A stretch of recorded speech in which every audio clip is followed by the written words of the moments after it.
Welcome to Conversations with Leaders in Luxury. I'm Chris Olshan, founder and chairman of the Young Luxury Marketers Council. And today it's my privilege to be here with the founder and chairman of the Luxury Marketing Council, Greg Furman.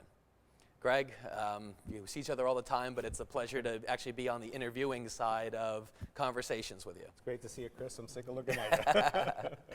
So the reason we wanted to have you in as an interviewee today is because you've done over 80 conversations with leaders in luxury, and not once have you been interviewed as a leader in luxury.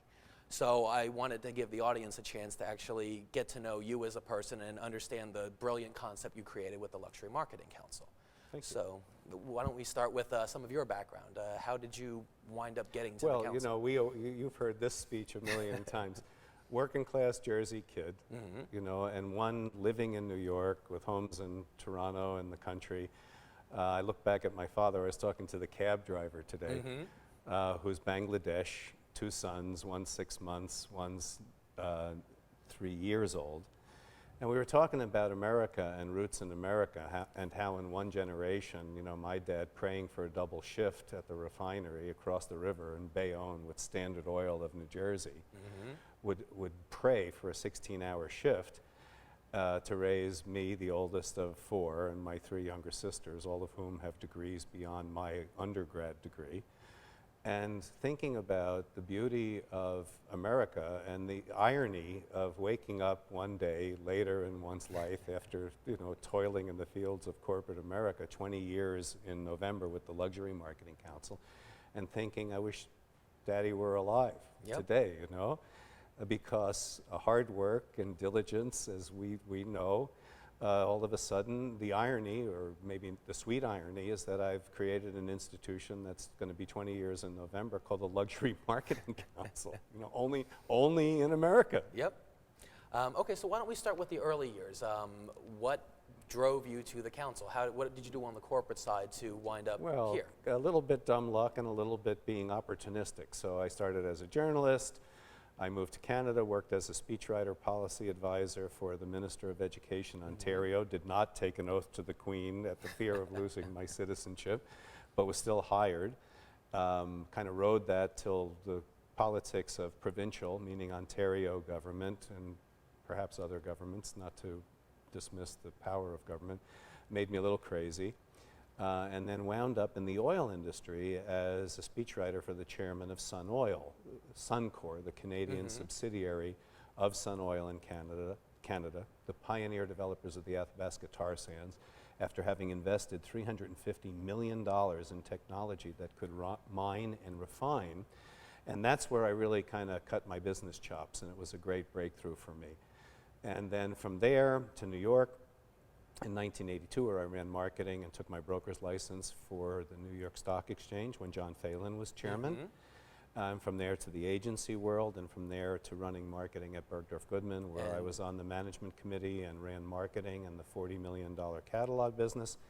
And then when Bert Tansky, who's speaking on October 8th, a good friend and mentor of mine, brought me into Bergdorf to take their top management team off-site, ran marketing at Bergdorf, and when Mr. Tansky went down to Dallas, you know, then the choice was, should Wanda and I move to Dallas, which we chose not to do, or go out and take a leap off the high dive and start a business and become relatively late in life, unlike you, who started that way from the beginning, become an entrepreneur. And it was J. Walter Thompson, correct, with the agency side? Yeah, it was J. Walter Thompson Briard, which was the name of an amazing man who had the most painful stutter you could ever believe. His name was Briard. Ironic for an agency because Briard in French is fog, but they were the inventors of corporate image advertising. And Joe Briard was so brilliant in understanding how to inspire brands to advertise above their product and service categories, created what was, when I joined, about $160 million advertising, and they were the agency, and they were the inventors of corporate image advertising, and I was hired to run and grow the PR business. Okay. So then after Bergdorf Goodman deciding to create the council, you know, it's now a global powerhouse, you know, worldwide, almost 1,000 luxury brands, over 5,000 CEOs and CMOs. What's the concept? Concept is very simple. Put the decision makers, the CEOs, this is our speech, I know you know that, which is kind of fun. Put the decision makers, the CEOs, the CMOs, the publishers, the associate publishers, the consultants, the partners and associate partners in the same room, and help them, all of whom have in common the elite, most educated, sophisticated, affluent customer, the folks, the 3.73 million with investable assets, liquid of $1 million or more, 12 million globally, get greater share of wallet of those people by being smarter about surprising and delighting them as to how you engage them as a brand. The breakthrough for me was, one, get the best brands at the decision-making level, greater share of wallet of that customer, all of whom have, which you know better than probably anybody, 60% of the same customer. It's just not the same customer, meaning if they put their heads together, share database, share costs, share insights, they get more of the same customer, which is the sweet spot, especially since after the recession, which we're emerging from, the symbolic and aspirational buyer, folks with household incomes of 250 to 500K, have still not come back. Right. So it's greater share of the ones that love you, more of the ones that love you by collaborating and partnering with other brands. Okay. So that's the premise. It's been a great premise. The glue, if I may, the glue is we do 39 events a year, explore best practices from a marketing standpoint. Who's doing the smartest things? PR, social networking, web. Who are the people who have the best insights? Authors, researchers, professional services companies and consultants into how the luxury market and how the luxury customer are changing.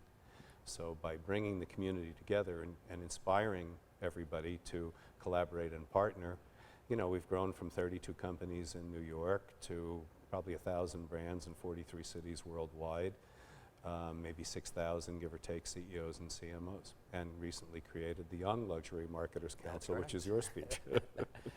It's really, really an amazing concept and a creation that really has come to a great head after 20 years. Yeah, and it's been great fun in the doing. Yep.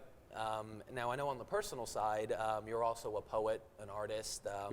Why don't you talk a little bit about that? Well, you know, I've always, what does a liberal arts major do? There was a piece in the New York Times when you get out, you know, full of literature and love of art and music when you enter the real world, because other than an amazing man by the name of Ray Conniff, who was no longer with us not too long ago, left the planet, but a wonderful business writer. The only time in my liberal arts career I ever had met somebody from the community of business with a BS in English and philosophy.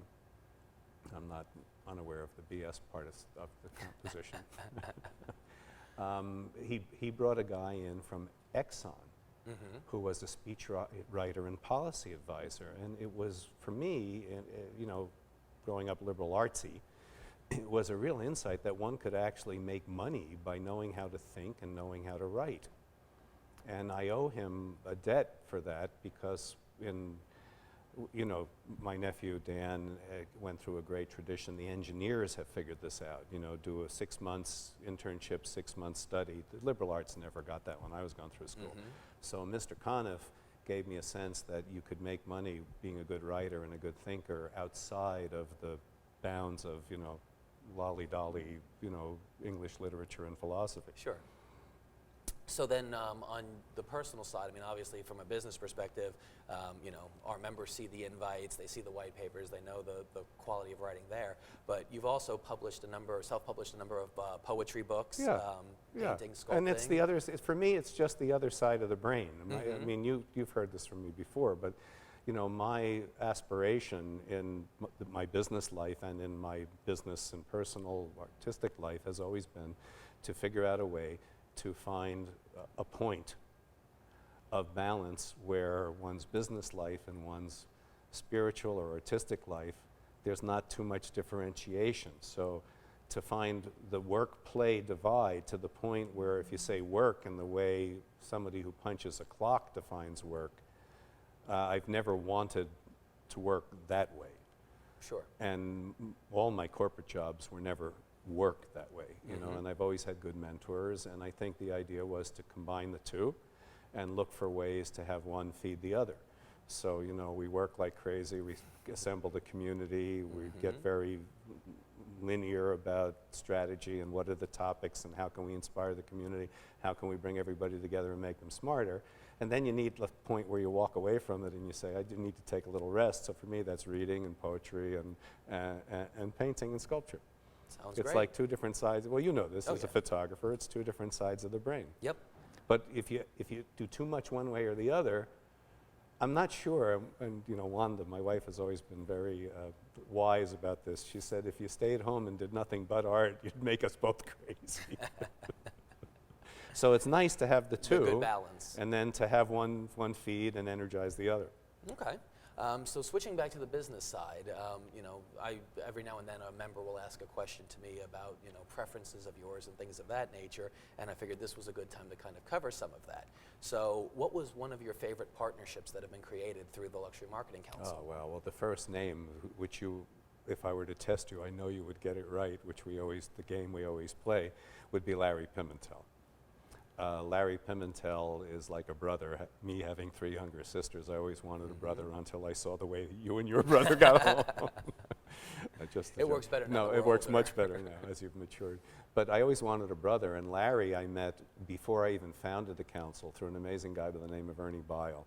And Larry has been a mentor and influencer, and he's a visionary in the cruise business. Larry was the guy that completely transformed the concept of intimate cruising and slow cruising. He built the Queen Mary 2 when he was at Cunard Seabourn. When he was at Seabourn, they acquired Cunard counterintuitively. He went from Seabourn, Cunard, to Sea Dream Yacht Club, 255 berth transatlantic yachts. And Larry has always inspired me in terms of, one, being a great mentor and a great friend. And we've done a multitude of partnerships with him. I mean, I would probably not a cruise kind of guy, but I've been on 6 thanks to Larry. And we've had dozens of our members enjoy that as well from a business development standpoint. And now Larry is the president of Royal Caribbean Cruise Line's luxury division, which is Azamara, and still continues to be, for me, a light and a reinforcement. And anytime I have a question about trends or where's the market going, I pick up the phone and talk to Larry.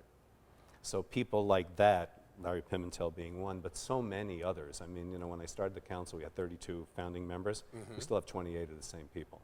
I just had dinner last night with an extraordinary woman, Laura Des Moines, who has kept Sotheby's International Realty as a member from the very beginning.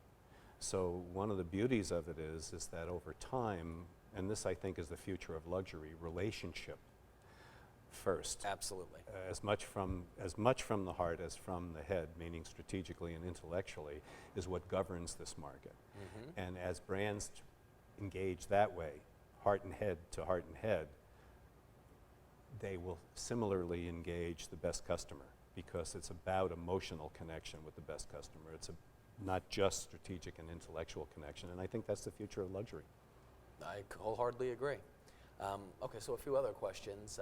Event-wise, some of your favorite events over the last 20 Well, you years. know, one of my faves, well, first of all, American Express for 14, 15 years hosted annually our Christmas party, holiday party at the New York Plaza, the Palace. I mean, they have been such champions over the years. It's been astonishing. You know, 300 people, no expenses spared. The cruises with Larry. The Metropolitan Museum of Art, for years I was on the board of advisors to what they called they have trustees, and there is a group of trustees that deal with the licensing and the merchandising. So in-store sales of all of the things surrounding it, all of the exhibits, and all of the satellite stores. So when Philippe de Montebello was there, I was involved as one of their advisors, and that was just a huge kick for me, where we would invite our members, 200 people, to the Douglas Dillon boardroom, next to Monet's, Picasso's, you know, and then have an evening at their boardroom, and then open whatever the exhibit was to all of our members, or Sotheby's and Sotheby's International Realty, great pals of the council. So there's just so many. It's kind of like a great series of movable feasts. Yep, and with 40 a year almost, it's understandable. Yep. Okay, well, what about free time? Obviously it's the left brain, right brain, painting and Well, sculpting. you know me, free time, I come in on a Tuesday, suit up, and stay through either the Friday or a Thursday, meeting to meeting to meeting, as you do with the Young Luxury Marketers Council. Do all the personal stuff, schedule intelligently, and then blast out of town and do all the administrative upstate with a cat on my lap in front of the computer and on a phone. And I don't think people mind. I think it's the future, that virtual businesses like ours that are extremely efficient with the right types of smart people like you, Josh, and Courtney, is the way of the future. Okay. What about literature? Last book you read, or favorite book in the last couple of months you've read? Well, I'm a big Tom Wolfe fan. Yep. And I just finished Back to Blood, which is his latest send-up dissection of the culture of Miami, which is great. Very dear friend of mine, Akiko Bush, who's a multiple author and who specializes in the culture of rivers, multiple books, referred me to a great writer who I really love, Verlin Klinkenborg, who's on the board of directors for the New York Times, who writes routinely a series of essays on the rural life. So it's usually 3 or 4 paragraphs that are reminiscences of the changes of temperature and climate and the animals and the seasons up country. They have a working farm with animals, not just cats. And the most recent one is his second version of what he calls the rural life, and it's a series of essays of living up country and the joys of watching the light change. Sounds amazing. Well, we're almost out of time, so to kind of wrap up, what's on the horizon for the council? What's going to be next for us? You and me. The continuation of the licensing and the growth of the Young Luxury Marketers Council are continuing to work better and better. 5 years soon, right? Yep. As partners, I'm no longer the Lone Ranger. It's 2 Lone Rangers, feisty street kids with intelligence, I hope, and a modicum of charm.